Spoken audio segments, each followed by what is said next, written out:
किसी चीज के अगर क्रिएटिव राइटिंग है, अगर उसमें क्रिएटिविटी है तो माना कभी आपकी गिरफ्त में नहीं। शौक ही उसके मुतल्लिक ये शेर कहा है और अपने मुतल्लिक भी ये शेर कहा है, आगे ही दामी शुनिदन जिसको चाहे बिजाय मुद्दुआ उनका है अपनी आलिम तकरीर का, कभी गिरफ्त में नहीं आए, पकड़ में नहीं आए। यही हर क्रिएटिव राइटिंग के लिए होता है। शोखिए इजहार गैरत वहशत मजनूनी लैलिए माना असद महमल नशीने राज। माना तो हमेशा राज में रहता है, जैसे मजनू को लैला नहीं मिल सकी वैसी लफ्ज को कभी माना नहीं उसकी मिल सकी। यही क्रिएटिव राइटिंग है, यही क्रिएटिव राइटिंग की खूबी है, यही फिक्शन है।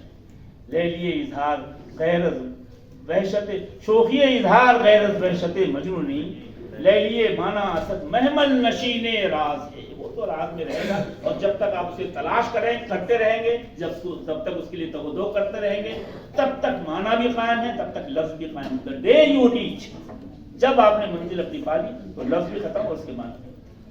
फिक्शन की बुनियादी बात यह है, हर फिक्शन राइटर को इसका ख्याल रखना चाहिए और फिक्शन पढ़ने वाले को इसका ख्याल रखना चाहिए कि सब कुछ समझने के बाद क्या नुक्ता है जो हमारी गिरफ्त से रह गया है।